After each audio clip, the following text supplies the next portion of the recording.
Can we talk for a minute about our Integrating Heart and Mind workshop? Absolutely. I'm excited. It's coming up in the fall of 2024. I'm so excited. We changed the format to make it more accessible to people with like work schedules and personal schedules. And so this time we're going to do it 3 hours on a Friday afternoon or evening, depending on where you're at, and 5 hours on Saturday for 2 different weeks in September. Yeah, it's so great. Like if you're finding yourself stuck in like sticky bad patterns or having communication issues or something like that, or if you want to just like get closer and trust yourself or your partner more, this is the workshop for you. Yeah, and individuals are welcome, couples are welcome. If you're interested in really thinking through how to serve yourself well inside of your relationships, then we've built a workshop that will support you in finding the ways that are just right for you. To sign up, head over to our website at whydoesmypartner.com/events. We hope you'll join us.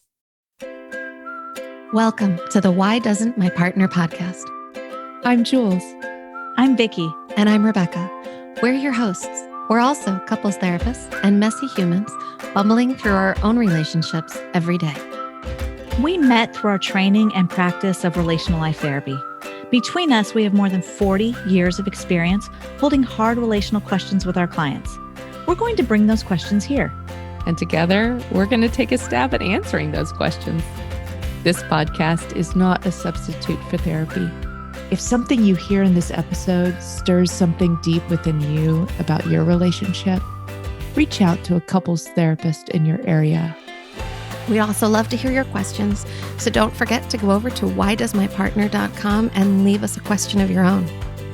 Here's today's question.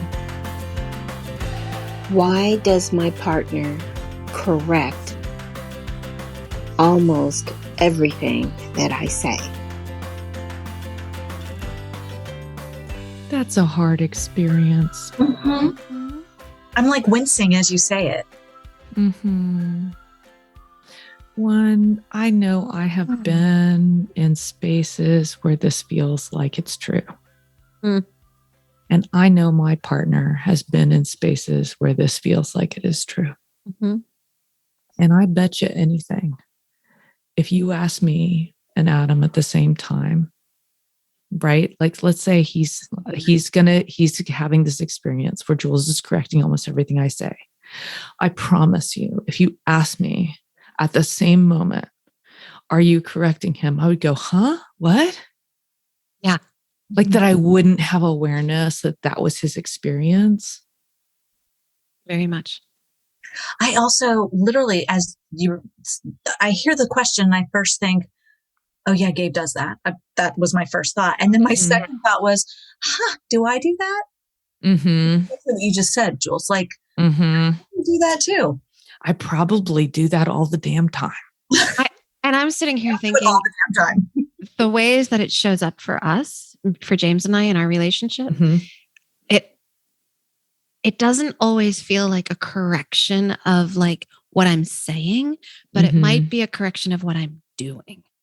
Mm-hmm. Or experiencing or feeling, or like how I perceived that was wrong. Right. Like for me, one of the places it shows up a lot where I feel it from him is whenever I'm cooking, he walks in and it's like, oh, you should. And for him, when it's parenting, I walk in and I'm like, oh, you should. Mm-hmm. Mm-hmm. Oh, we're the exact same. Mm-hmm. Although I will also add, by the way, what is he? I actually do load the dishwasher wrong. And every time he brings it up, he's like, oh, didn't someone do a podcast on this? Yes. It was one of our early That ones. was our very first episode. Yeah. It was our very first episode ever. And the answer is Vickey does, because she doesn't know how to load a dishwasher, and that is why she loads it wrong. And his answer is, I've been shit for 15 years. How have you not learned by now? So there's that. Although I'm just going to hold space that the other answer is there is no wrong. Of course. There is just relational. I'm just throwing Gabe a bone here. She loads it wrong, Gabe. She loads it wrong. No, I'm kidding. So why? Yes, but this is a great question. Why do our partners correct us? Parents? And our parents. Freudian slip, anyone? Well, it's funny because one of the answers to this might be because that's how they were raised. Yes. Totally. So one thing may be that the relational space had a ton of correction in it. So when I'm in a relationship with someone close to me, I correct them just like that was done in every moment in my home growing up. Right. Right. Yeah, But that's that's possible. just it's almost like what's coming up for me is the word attunement, right? Mhm. If I'm attuned relationally Mhm. and I'm showing up for you, what does that attunement look like? And if Mm. attunement in my home growing up was that I was being corrected all the time, Mhm. then I might relate with you now. Mhm. Almost like connection and correction are the same for you. Is that what you Yeah. mean? It could Mhm. be. Yeah. Mhm. Like Mhm. I grew up with I love him so much. My grandfather, my paternal grandfather, he was a scientist and a theologist. Mm. And Double he trouble right there. double trouble. Mhm. And had this way of you could say something like the sky is blue, and he would say, no, no, the sky is blue.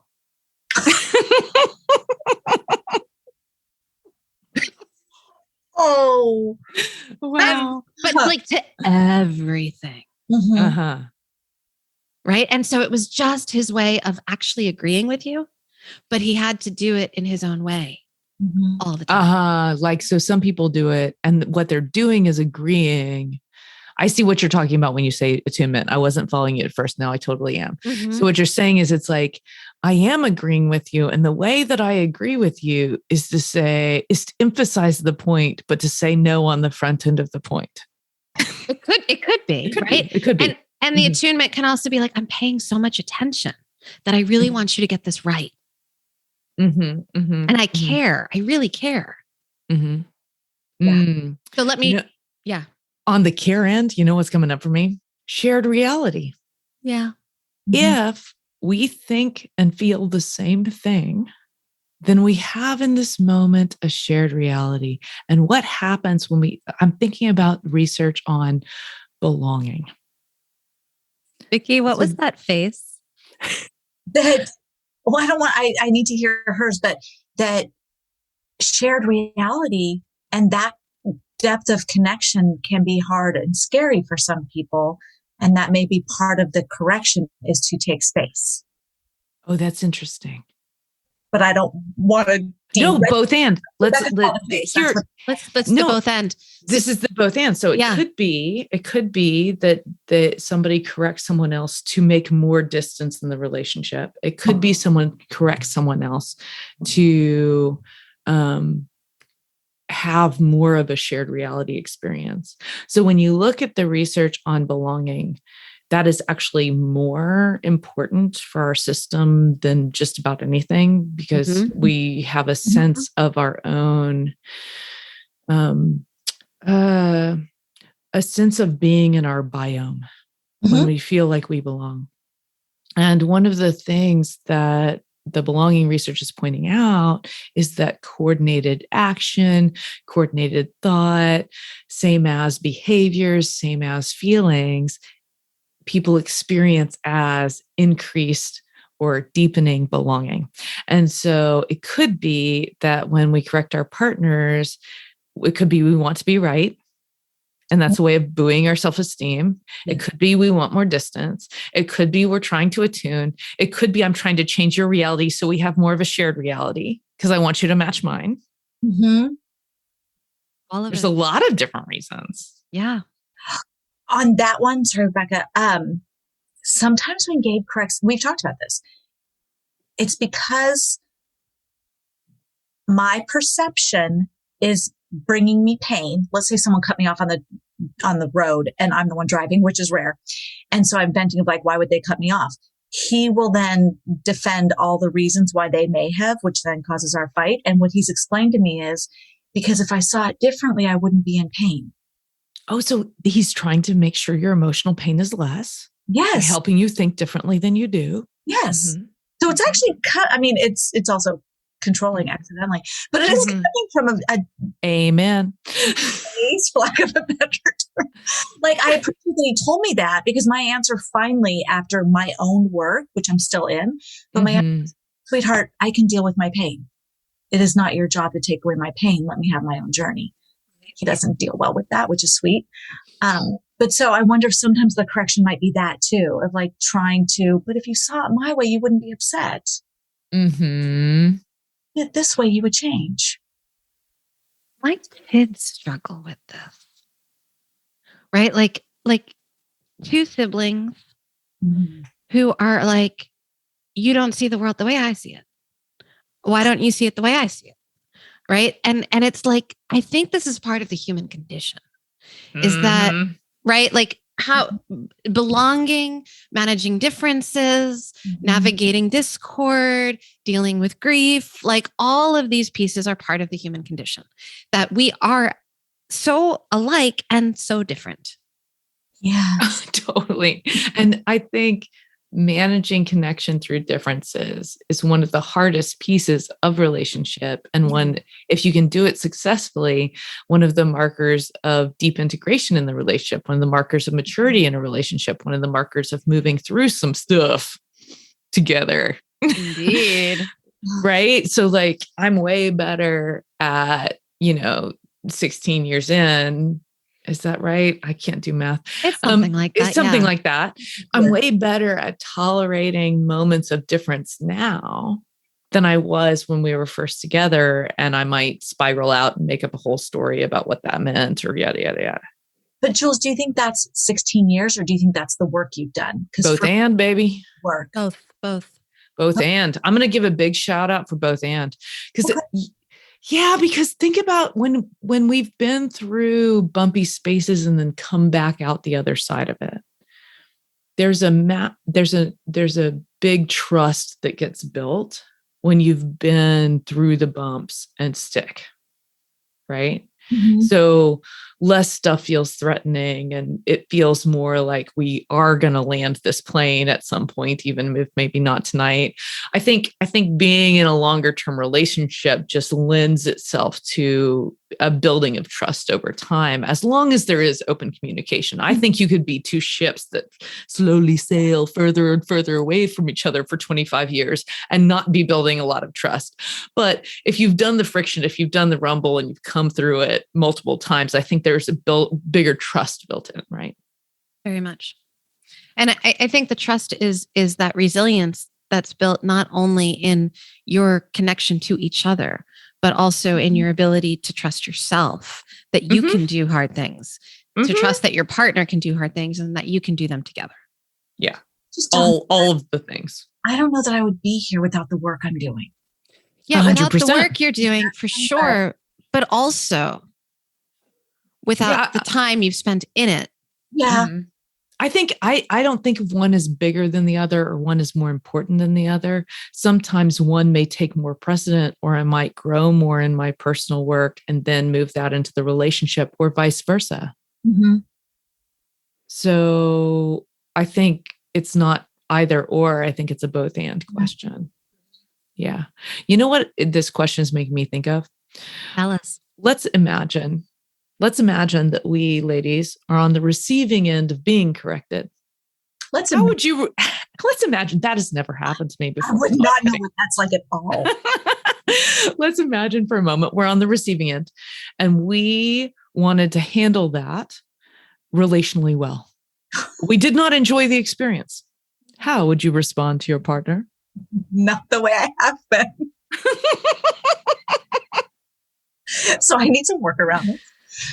How could I respond better? So for me, the first thing that comes up is when I want to be relational and I'm being corrected. The first thing is to notice my whoosh.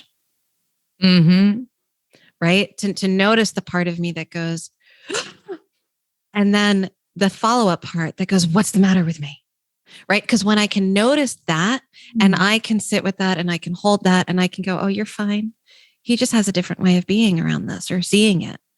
Then I can turn to him and I can actually be relational, which would allow me to respond with something like, oh, tell me more about why you think that. But I can't get there if I'm feeling defensive. I see your hand on your heart there. That feels important. That feels important. That there to have some sort of physical gesture or a word that you use or an image that you bring up for yourself again and again, having some sort of talisman, if you will, that brings you back into connection with that version of yourself and back into your witnessing brain is so helpful. Yeah.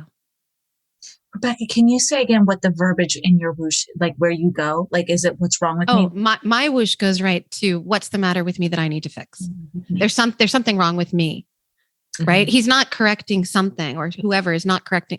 They're correcting me because there's something wrong with me. That's my verbiage. It's my old shame story, right? And it's something that whooshes up inside of me. And then if I recognize it, if I observe it, I can catch it before I react. Well, I loved hearing yours because you guys know that I don't have a whoosh, but I do have the mental thoughts, and mine goes to, my voice has value too. You need to listen to me. I love it. That's your whoosh. Your whoosh is verbal. Hear Rebecca's and then go, oh yeah, I have in the same situation, such a different reaction of like, I mean, I still shrink, but mine is like this little 4-year-old girl banging on a door of like, no, listen to me. Because my voice matters too. And I rein her in. Like, so your voice does matter. Whatever he's saying, your voice does matter. Yep. So listeners, notice this. We have 2 ladies coming into contact with those whooshes. It could be through your body. It could be through feelings. It could be through words, but get to know yours. And we're going to come into contact and not let that loose on our partner if what we want is to respond relationally.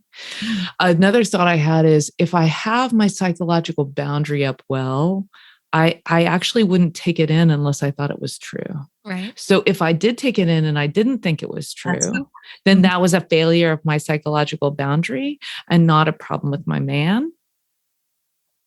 So then I would just reassert my psychological boundary, which for me is a Jell-O wall full of peak sparkles, but I don't know why.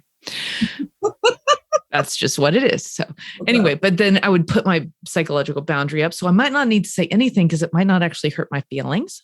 I might not need to do anything with that. If I'm doing really good work, I probably say this. I bet he's right about something. Wow. I'm impressed. If I'm doing my work really well. Whoa, Vickey, that response. Yeah. I'm at a B. I'm going to take my happy with it, but that is A+. Wow. Yeah. Yeah. So I could say, I bet he's right. I wonder what it is. And the other piece, if it was bugging me, if it's happened a lot, I think that's a meta conversation time. Yeah, that is. Yeah. Yeah. And just to say it like, this is my experience, right? So there are moments, maybe the verbiage is the same, or maybe there was a really hard moment of correction.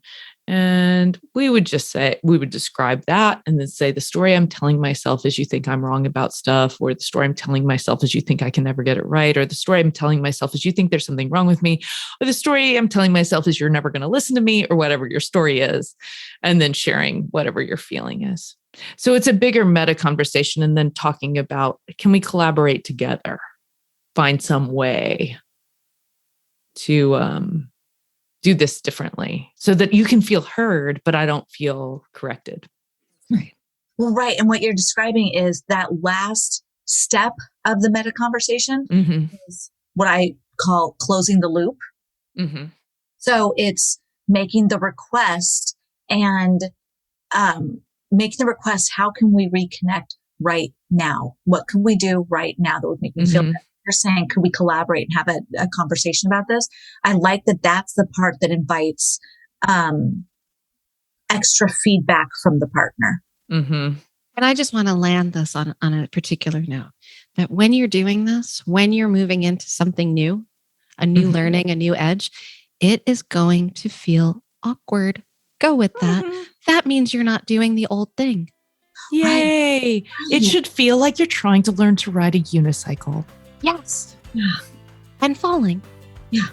Maybe. I don't know how you ride a unicycle without falling. At least learning. If you already know how to ride a unicycle, pick something else you don't know how to do and insert. That's right. That's right. Yeah. All right, let's leave it there. Take Bye-bye. care. Love each other best you can. Yeah. That wraps up this week's episode. Join us again next week for another Why Does My Partner? We hope that you continue to listen wherever you get your audio and that you'll follow the show. To go deeper, join us at our boot camp. You'll find the next date at whydoesmypartner.com. Did you know you could ask us your question? Your questions are relational gold. Go to whydoesmypartner.com to either write in or record your question for a future episode.